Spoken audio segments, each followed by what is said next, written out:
राजधानी में होली का पर्व बड़े ही भव्य और बड़े ही आदर के साथ मनाया जाता है। ऐसे में हमारे बीच डॉक्टर करुणा पांडे जी हैं, जिनके निवास पे अपनी सखी सहेलियों को लेके होली का पर्व मनाने के लिए यहाँ पे लोगों को एकत्रित किया है। करुणा जी, आपका बहुत बहुत स्वागत है हमारे चैनल में। आज का क्या रूपरेखा है कार्यक्रम का, थोड़ा हम लोगों को और दर्शकों को अवगत करें। देखिए, हमारे कुमाऊं में होली बहुत प्रसिद्ध है। ब्रज की और कुमाऊं की होली विश्व में प्रसिद्ध है। हमारे होली में सबसे विशेषता ये है कि खड़ी और बैठी दोनों तरह की होती है। स्त्री पुरुष दोनों मिलकर के साथ होली खेलते हैं। और सबसे बड़ी विशेषता ये है कि हम लोग रंगों से न खेल के गानों से और गानों की फुहारों से हम लोग होली खेलते हैं। और ये उत्तराखंड की विशेषता सबसे बड़ी है कि प्रकृति के पास है, तो हमारे प्राकृतिक रंगों का ज्यादा प्रयोग किया जाता है। अब तो काफी परिवर्तन आ गया है, लेकिन फिर भी कोशिश हम लोग करते हैं कि प्राकृतिक रंगों का हम लोग प्रयोग करें। और किन सखी सहेलियों को आपने आमंत्रित किया खासकर पर्व के लिए? करीब करीब नगर के सभी विशेष व्यक्तियों को मैंने आमंत्रित किया। सिंह, पद्मा गिदवानी जी, कुमाऊं कोकिला विमल पंत जी और निर्मला पंत जी, जिनका कैंसर इंस्टीट्यूट है, निर्मला पंत जी, सुमन पांड्या जी, राधा मिश्र जी, आशा रावत जी और भी जितने भी विशेष लोग हैं, यहाँ के लोग हैं, जितनी भी गायिका है उस वक्त यहाँ पर आए हैं। और मुझे खुशी है कि मेरे एक बार बुलाने पर सब लोग यहाँ पर आए हैं और बड़े तन-मन धन से वो यहाँ पर कर रहे हैं, सहयोग कर रहे हैं, गाना गा रहे हैं, नाच रहे हैं। तो वाकई मेरे लिए खुशी का पल है कि लोग मुझे मतलब एक सम्मान दे रहे हैं, उनका सम्मान करने का मुझे मौका मिल रहा है। ये वाकई मेरे लिए बहुत अद्भुत बात है। आपके आमंत्रण पे तमाम सखियां आपकी यहाँ पे आई हैं। आज की कार्यक्रम की रूपरेखा क्या है? सिर्फ जो है भजन कीर्तन या गायन होगा या और नहीं? पहाड़ों में कुमाऊं में क्या होता है, सबसे पहले तो गणेश जी की वंदना होती है, उनको आह्वान किया जाता है, सारे देवताओं का आह्वान किया जाता है।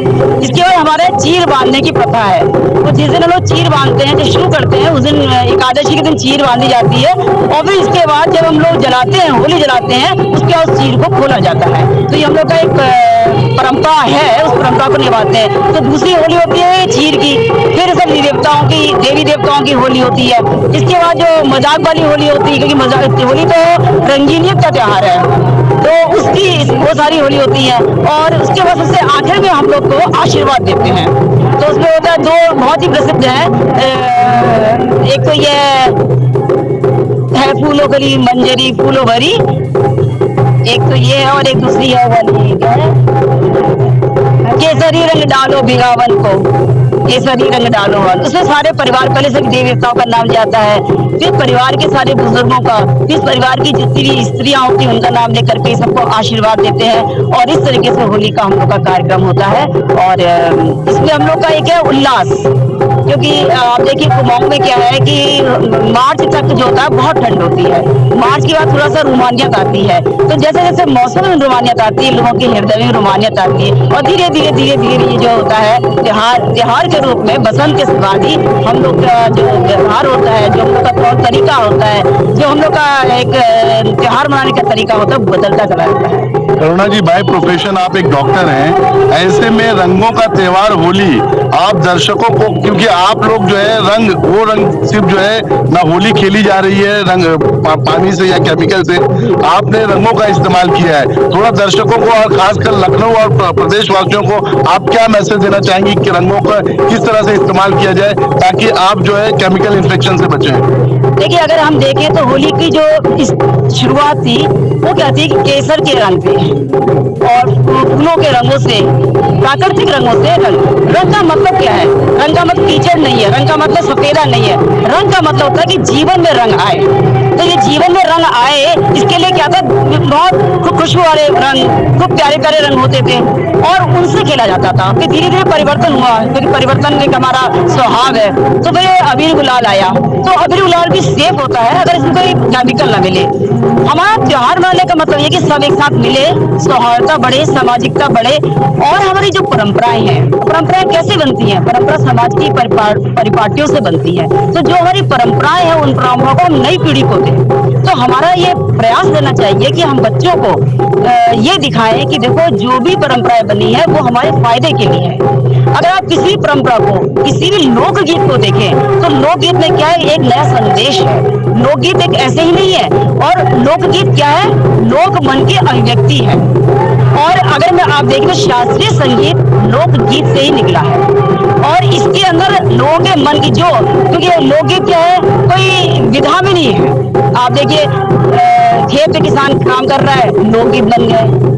सड़क पे जा रहा है, लोकगीत बन गए। हल चला रहा है, लोकगीत बन गए। यानी मन में जो भावना आई, जो उनके विचार आए, उनको गीतों के द्वारा प्रस्फुटित किया, ऐसे लोकगीत बनते हैं। और यही लोकगीत बाद में शास्त्रीय संगीत बने। तो जो लोकगीत है उनमें बताया गया है कि हमको समाज के लिए, परिवार के लिए, जीवन के लिए और इस परमात्मा के लिए काम करना है। मैं आज की पीढ़ी से कहूंगी कि देखिए, हमको वैमनस नहीं बनाना है, हमें सामाजिकता का, सौहार्दता का, देश का, अपनों का, अपने परिवार का एक ख्याल रखना है। और जो रंग है, ये केमिकल्स जो है, ये तो क्या है, बाजारवाद है। हमें बाजार से नहीं दूर होना है, बल्कि बाजारवाद से दूर होना है। और इसके लिए जरूरी है कि हम फिर से प्रकृति की तरफ लौटे, अपनी परंपराओं की तरफ लौटे, और जो भी परंपराएं हमारी बनी है उनको समझें। और मैं तो आज के जो बुजुर्ग लोग हैं उनसे मैं प्रार्थना करूंगी कि अपने आने वाली पीढ़ी को वो परंपराएं दें। गलती बच्चों की नहीं है, गलती हम लोगों की कि हम वो परंपराएं बच्चों को नहीं बांट करें। ये मेरा सबसे निवेदन है, बच्चों के साथ साथ बड़ों से निवेदन है। राधा बिष्ट जी, आपसे एक प्रश्न था मेरा। आज के दौर में आस्तिक महिलाएं, पुरुष तो बहुत कम, महिलाएं भी नहीं नजर आती हैं। ऐसे में आप इतने आस्थावादी लोगों को कैसे जमा कर पाए, सखियों को? मैं सर्वप्रथम डॉक्टर करुणा पांडेय जी का बहुत धन्यवाद देती हूँ। ये बहुत एक रचनाकार, साहित्यकार के साथ ही साथ समाज को जोड़ने का कार्य करती हैं। और हर वर्ष ये इतनी धूमधाम से लखनऊ नगरी के जो प्रसिद्ध नृत्यांगनाएं हैं, संगीतकार हैं, गायिकाएं हैं, उनको आमंत्रित करती है। साथ ही साथ में बहुत ही अच्छा काम करने वाली जो यहाँ की संस्थाएं हैं उनको भी आमंत्रित करती है। तो इस तरह से हमारे साथ में महिलाएं जुड़ती हैं। जो अभी दीदी ने कहा कि लोक कला की बात करी, लोकगीत की, तो जो लोगों के ही भाव विचार आते हैं और स्वयं बड़े खुशी से, आनंद से यहाँ पर आते हैं आकर के। और आज के जो हमारे ये जो प्रचार प्रसार आप मीडिया के माध्यम से बच्चों तक पहुँच रहा है, और ये आनंद उल्लास और हर्षोल्लास का जो त्योहार है, ये सभी उससे प्रेरित होकर के आगे जो है बच्चे इसी तरह की परंपरा को अच्छे उसमें ले जाएं अपने आगे। और साथ ही साथ जो केसरी रंग कहा है और हमारी जो प्राकृतिक रंगों को, फूलों की होली जो कहा गया है, तो उसके लिए बहुत सी ऐसी संस्थाएं हैं जो जिन आपने जोड़ा है उन लोगों को, जो फूलों से रंग बनाते हैं और बहुत ही जो केमिकल से बिल्कुल ही दूरी बनाए हुए हैं। तो ऐसे सुंदर, और सबके खान पान, और अभी जो इतनी भीषण ठंड होती है जिसमें रजाई से बाहर नहीं निकलता आदमी, और ऐसे में इतने 2 महीने बाद जब बाहर निकल रहा है, उल्लसित हर्ष उल्लास के साथ गीत गा करके, मगन होकर, खा पी करके जाता है। और एक एक व्यक्ति का आप ध्यान रखती है और सबका बहुत ही सम्मान के साथ में, बहुत ही प्यार भाव से बुलाती है। एक महिलाएं अगर ये फोन ना करे व्यक्तिगत रूप से, केवल मैसेज पहुंच जाए, बस ये पता चल जाए कि डॉक्टर करुणा पांडेय जी के यहाँ कार्यक्रम हो रहे हैं, लोग एक दूसरे से पूछ करके आप कब कर रहे हो, और आने के लिए उत्सुक होते हैं और आकर के यहाँ बहुत आनंदित होते हैं। करुणा जी, खासकर आप जो इतनी महिलाओं को एकत्रित करती हैं, खासकर ऐसे सत्संगों और ऐसे कार्यक्रमों में महिला जो एक दूसरे से जुड़ जाती है, तो क्या सामाजिक कार्यों में भी आप ऐसे महिलाओं को जमा करते हैं? जी, मेरा ही उपदेश रहता है। देखिए, ऐसा है, समाज हम 2-4 लोगों से मिलकर ना, बहुत समाज में विभिन्न तरह के लोग हैं। पिछले साल हम लोगों ने एक अपराजिता नाम का प्रोग्राम किया था लखनऊ रोटरी क्लब के सौजन्य से। तो उसमें मैंने ये कहा कि जो घरों में काम करने वाली स्त्रियां हैं, जिनको मौका नहीं मिल पाता है, उन सबको मैंने इकट्ठा किया और उन सबको सम्मानित किया, और उन लोगों से गाने सुने, डांस किया। और मैंने ये देखा कि हम जिनको कहते नहीं कुछ नहीं आता, वो हमसे ज्यादा आता था। तो मेरा प्रयास रहता है कि हमें समाज के आखिरी बच्चे को, आखिरी व्यक्ति तक पहुंचना है। तो पहुंचने का मतलब ये नहीं है हर के अंदर कला है। मैं तो ये मानती हूँ कि हर व्यक्ति के अंदर व्यास है, उस व्यास को परिस्थिति देना हम लोग का कर्तव्य है। अब जो जहाँ पहुंच गया वो ऊपर ही चढ़ेगा। तो मैं सोचती जो नीचे है उसको ऊपर लो। मैं कुछ नहीं कर सकती, करने वाला वो है, लेकिन एक भावना मेरी है कि हर व्यक्ति, समाज का वो व्यक्ति, क्योंकि जब जिन लोगों को मैंने बुलाया, उन्होंने गाने गाए, तो बड़े दीदी बड़ा मजा आया। हम तो सोचते थे हम गा ही नहीं पाएंगे, हमने कहा नहीं, तुम तो अच्छा गाया, इतना अच्छा डांस किया। तो क्या वो उनके अंदर एक ऊर्जा पैदा हुई, उनके अंदर एक प्रोत्साहन प्रोत्साहन मिला। तो हमारा काम क्या है, देखिए समाज को 4-6 लोगों से नहीं मिलाया जाएगा, समाज में जो सब लोगों को लेके चलेंगे और हमको देखना है कि जो नहीं कर पाते हैं उनको करो। मैं वृद्धाश्रम जाती हूँ तो मैं उन लोगों के साथ गाना गाती हूँ। बहुत से लोग थे कि जो गा नहीं पाते थे लेकिन आज गाना चाहते हैं, तो गाते कैसा क्या है, बहुत सारा गाया है। तो हमको क्या है, जीवन क्या रहा है, दूसरों को खुशी देने के लिए, दूसरों को आगे हम तो जब वो आगे बढ़ेंगे तो हम तो आगे बढ़ेंगे। तो ये मेरा उद्देश्य रहता है।